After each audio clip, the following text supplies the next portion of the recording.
Preview features results, photos, qualifying round recaps. Pro Stock Q3, 12:45 p.m. After struggling during both of Friday's qualifying runs, hometown favorite Erica Enders gave her fans something to cheer about after driving his Melling Elite Camaro to the quickest pass of Q3. Enders added 3 bonus points to her total after a 6.551, 209.95.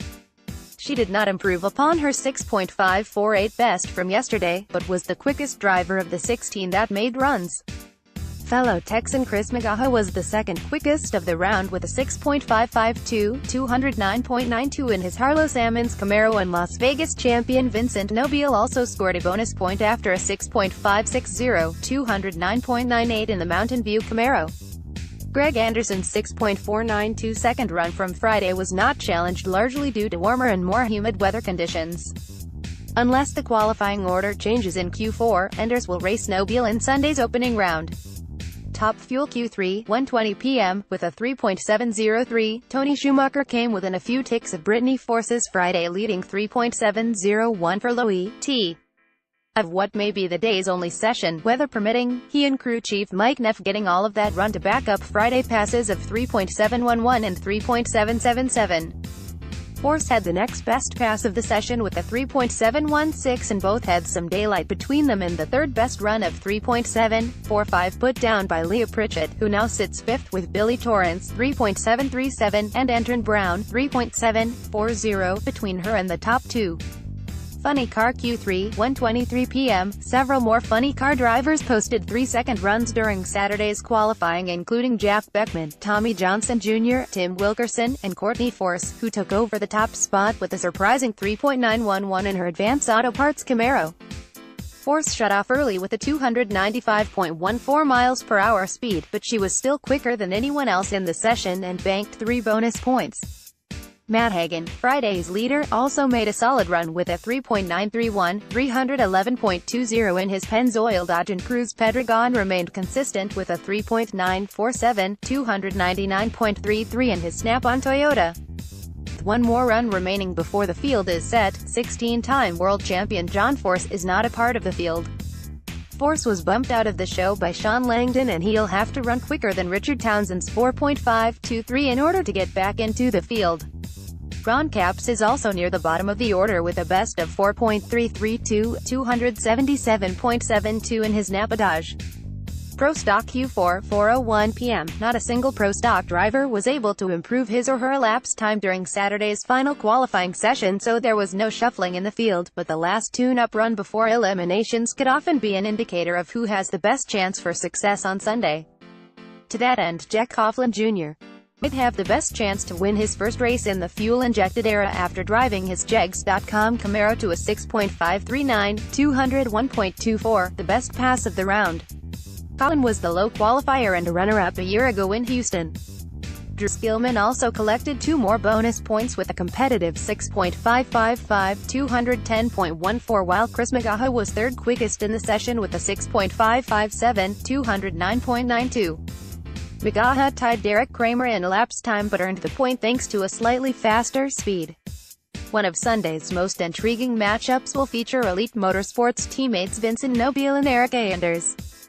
Nobile, the winner of the last event in Las Vegas, is also a 2-time winner at Royal Purple Raceway. Round 1 pairings, lane choice listed first. Greg Anderson vs. Steve Graham, Jack Coughlin Jr. vs. Alan Prusinski, Tanner Gray vs. John Gadosh, Vincent Nobile vs. Erica Enders, Jason Line vs. Roger Brogdon, Chris McGaha vs. Matt Hartford, Drew Skillman vs. Bo Buckner. Top Fuel Q4, 4:30 p.m. Leah Pritchett swooped in and stole the No.1 spot from Brittany Force on her final qualifying lap, blasting her Mopar machine to a track record 3.680 for the 8th #1 qualifying spot of her career. Tony Schumacher was second quick for the round with a 3.713 to complete an amazing string of runs: 3.777, 3.711, 3.703, and 3.713, while Billy Torrance 3.744 picked up the final bonus point. Force, who could muster only a 3.787, skipped to the number 2 spot while Schumacher slid to third. Round 1 pairings, lane choice listed first, Leah Pritchett vs. Terry Bryan, Brittany Force vs. Terry Haddock, Tony Schumacher vs. Bill Litton, Billy Torrance vs. Kevin Kinsley, Andron Brown vs. Terry McMillan, Clay Millican vs. Mike Salinas, Doug Coletta vs. Richie Crampton, Scott Palmer vs. Steve Torrance. Funny Car Q4, 4:50 p.m. Reigning world champ Robert Hight took over the top spot in Funny Car qualifying after he made the quickest run of the final qualifying session with a 3.894, 317.27, but the big news came from Hight's teammate, 16-time world champion John Force, who failed to qualify for the first time since the 2008 Charlotte event, a span of 222 races. Force was never able to make a full run in his peak Camaro, fell off the pace in Q4 and slowed to a 5.344, missing the relatively soft 4.31 second bump spot. Hight became the first driver to run in the 3.8s at this year's NHRA SpringNationals and will face Todd Simpson in tomorrow's opening round. Other drivers to score bonus points in the final session included Jack Beckman and Cruz Pedregon, who each ran 3.918. Beckman got the additional point for his faster top speed, 314.31 to 301.94, round 1 pairings, lane choice list first, Robert Hight vs. Todd Simpson, Courtney Force vs. Jeff Deal, Matt Hagan vs. Ron Capps, Jack Beckman vs. Richard Townsend, Cruz Pedregon vs. Del Worsham, Tim Wilkerson vs. Sean Langdon, Tommy Johnson Jr. vs. J.R. Todd, Johnny Lindbergh vs. Bob Tosca. 3 Pro Stock Low Qualifier Greg Anderson, I feel good. I'm excited. So far this has been a great weekend. We knew after yesterday that the humidity was going to pick up and the conditions weren't going to be as good, so pretty much felt that 6.492 run was safe. Now, it looks like it's going to dry out again tomorrow, the weather will be cooler and we should pick up and run fast again. I've got the table set. It's just the way we want it. We got the green hat, and now it's just up to me to go out and get that yellow winner's hat. I've been stuck at second round this year, but I breezed past it in the K. Unfortunately, on Sunday, we got bit second round in the main event.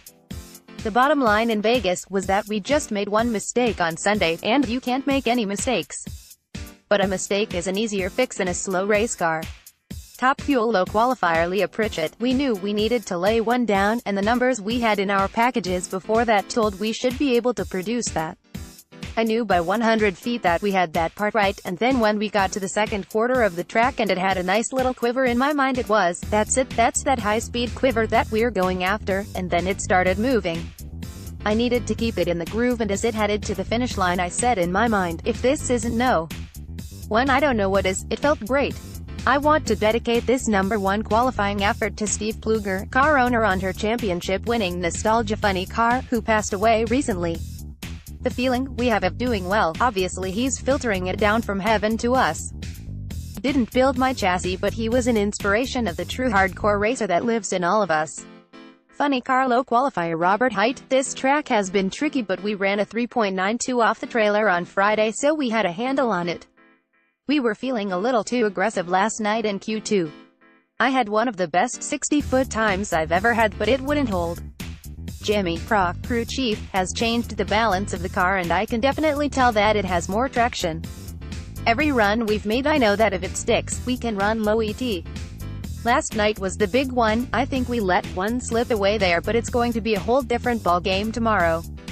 I'm bummed the boss, John Force, didn't make it in the field. That's quite a streak he had going, but there is no one who is better at rallying the team, so I'd know he'll be there getting us all to step up tomorrow.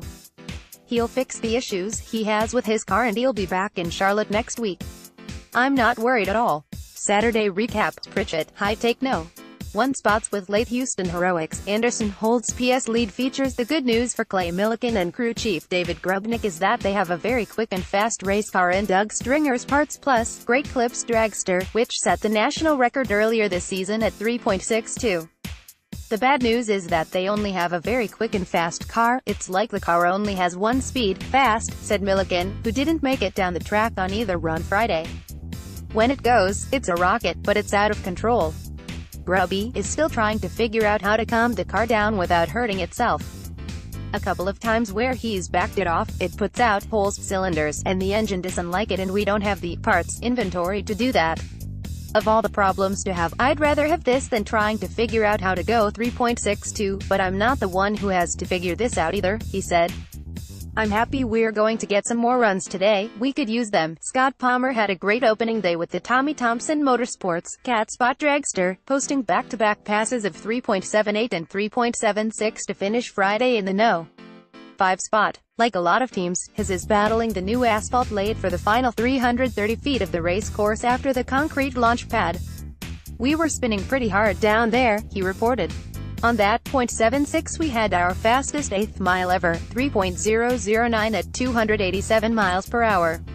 It wasn't dangerous, but if it hadn't run that good early I probably would have lifted.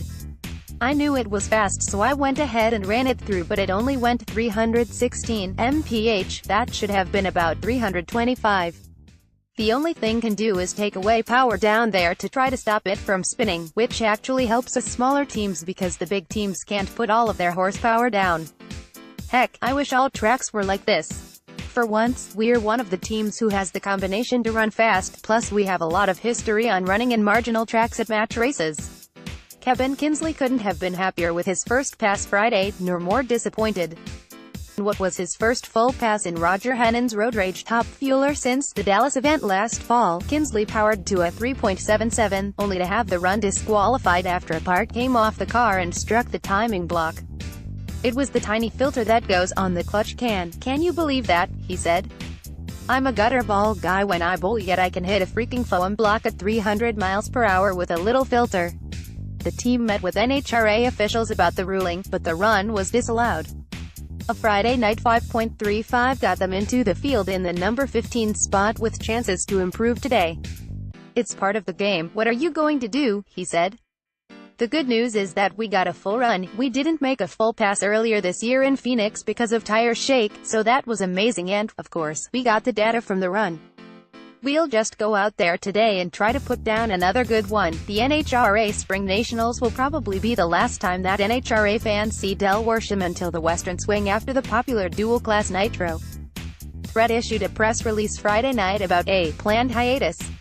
At this point in time, Worsham has plans for a return to NHRA competition at the Toyota NHRA Sonoma Nationals, July 27 to 29 at Sonoma Raceway in California. In some ways it's one of the most difficult decisions I've ever made, but in other ways it's one of the easiest, said Worsham, who has run the season's first 5 events. I don't think it's any secret that we're underfunded and kind of piecing this thing together. We had a little bit of a rough start performance-wise, in Pomona and Phoenix, but we fixed the issues and we've been really consistent and real contenders at the last 2 races. I expect no less here in Houston. What I need now is time. These cars are expensive to run, even when things go perfectly, and in addition to that they consume almost all of your time when you have a small organization like ours. I work on it, service it, drive the transporter, tune it, and I drive it. My dad and I have a very talented, loyal, and hardworking crew, but I need to put 100% of my focus into continuing some conversations we're having with a number of companies that already see what we have to offer. Hopefully, we can start a few additional conversations, as well. We will have the car ready to go, so if we can land a partnership we'll be able to race at a moment's notice. Otherwise, we'll aim for Sonoma. Richard Townsend, who already has made loads of new fans with his self-funded Nitroholic Toyota funny car, is back in action this weekend after sitting out the events in Gainesville and Las Vegas. Veteran crew chief Lance Larson and the team have been working hard on sorting out clutch and other issues that have made the learning process of Townsend, who previously raced a nostalgia funny car. It's all about the clutch, he said, sharing a long-held lament in the Nitro pits. In our car, we're not getting enough movement on the throwout bearing. It's been going out about 500 to 600 feet and dropping cylinders and just mowing through the clutch. We're wearing about double the clutch than everyone else is. We found a few glitches that we're getting taken care of.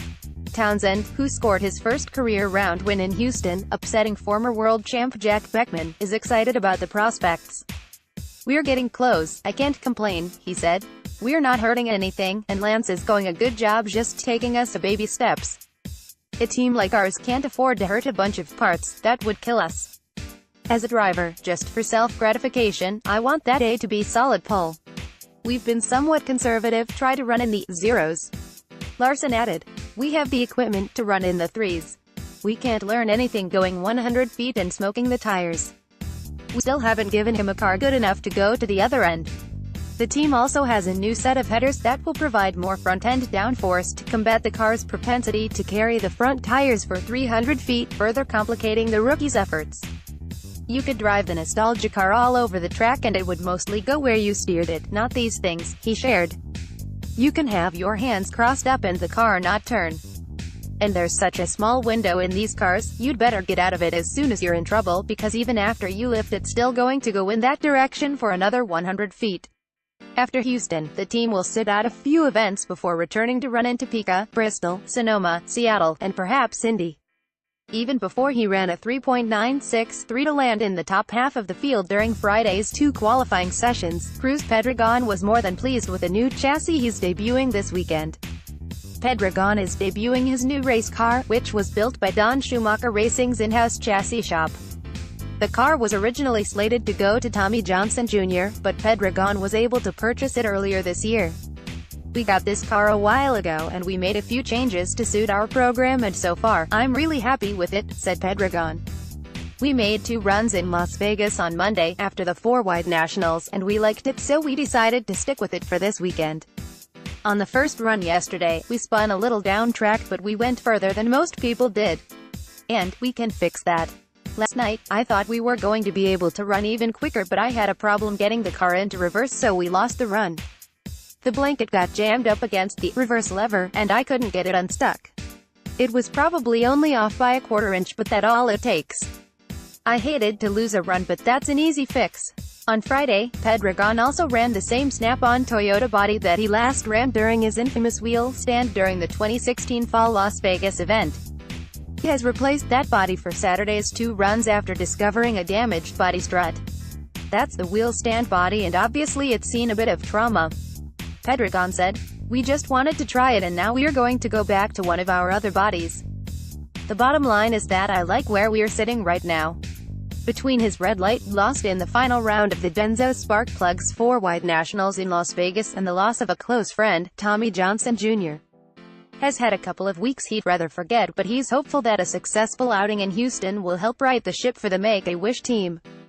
"I still don't feel like I red-lighted in Las Vegas," said Johnson, who threw away what would have been an almost certain victory. "I did stick it in a little bit, in staging, as I always do in final rounds, and I felt like I crushed it, but I still don't think it was enough to red light. That's just my opinion.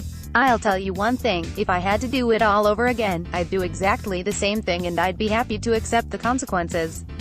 On Friday in Houston, Johnson ran a 4.157 at just 242.76 miles per hour on his first run and shook the tires under the lights during Q2. "On the first run, we heard a piston in the pan pressure switch activated and shut the car off," Johnson said. "All I knew was that my foot was still on the throttle and the car shut off.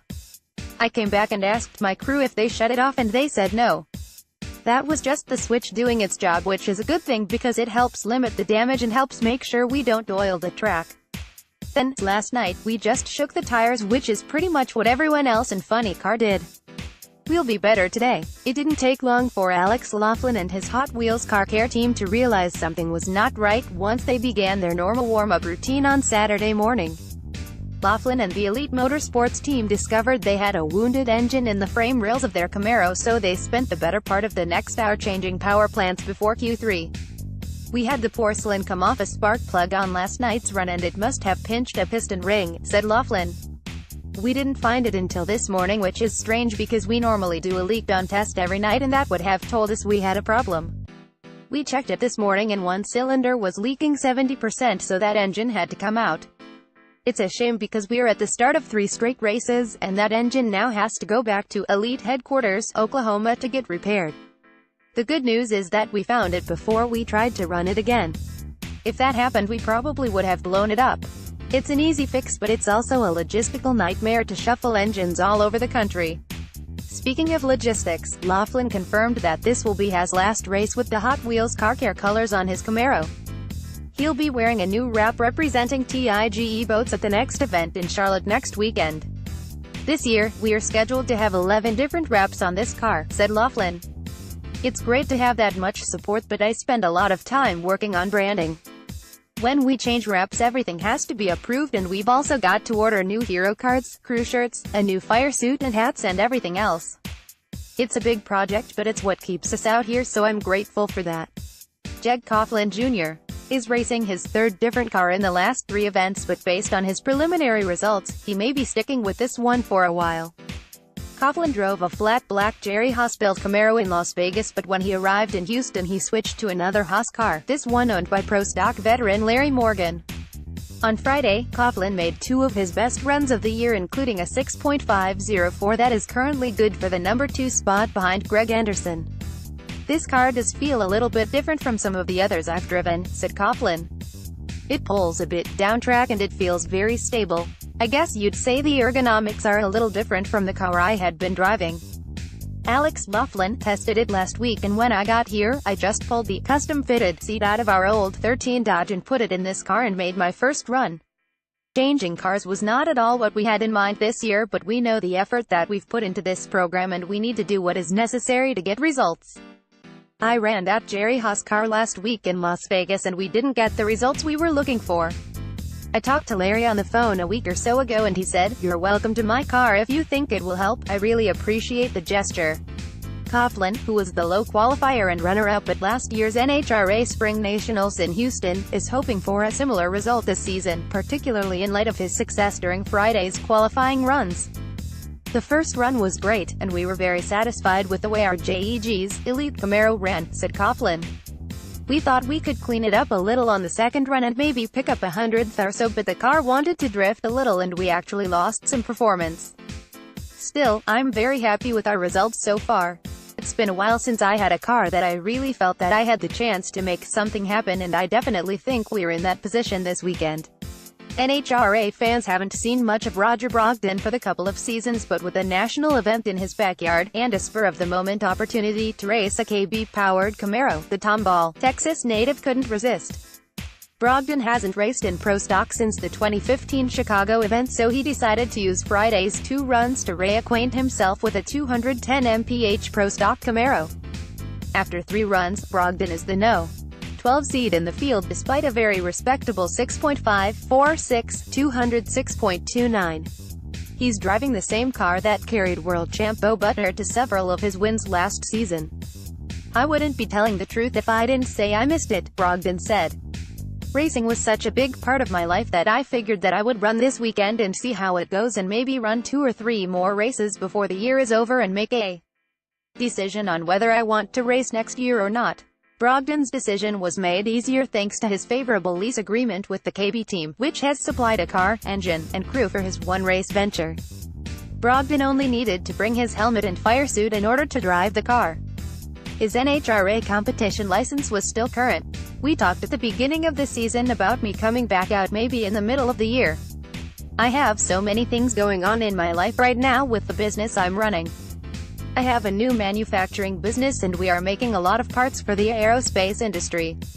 I'm really busy with that, and I told KB Racing maybe I will just race Houston and hopefully a couple of more before the year is over. I haven't been to one drag strip since my last race. I thought it would be good if I stayed away." Photos. Despite cloudy skies and a threatening forecast, the pits at Royal Purple Raceway were packed with Texas race fans eager for the second day of qualifying. NHRA's Ellen Reinhardt and Bob Tosca crew chief Eric Lane taught some fuel racing basics to interested fans in the pits during the popular Nitro School feature. Tom the Mongoose McEwen and Texas Nitro hero Richard Tharp are part of this event's NHRA Legends Tour honorees. They met fans and signed autographs during the traditional Mellow Yellow autograph session. Las Vegas 4-wide Nationals winners Vincent Nobile and J.R.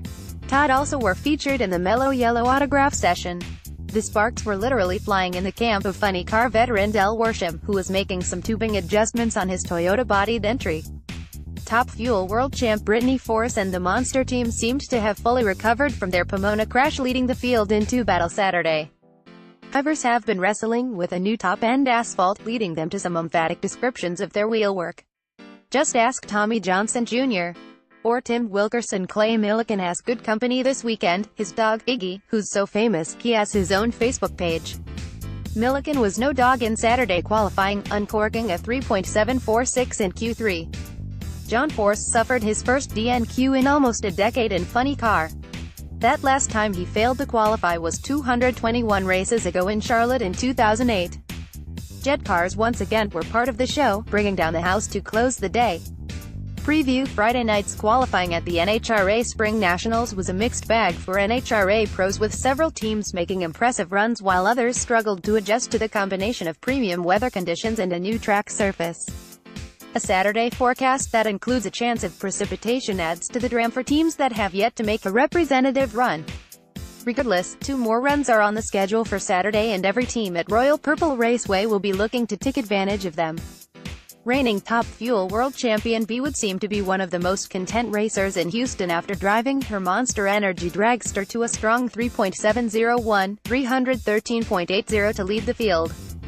Force debuted a new car this weekend, which is her 3rd race car in the first 5 events of the season.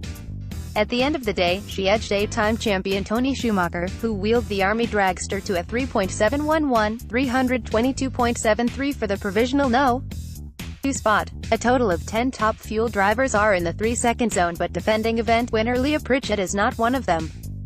Surprisingly, perennial low qualifier Clay Millican is also in the bottom half of the field after 2 early shut-off runs. So far in 2018, there have been 4 different funny car winners in the first 4 events, but Pomona champ Matt Hagan is looking to halt that trend this weekend.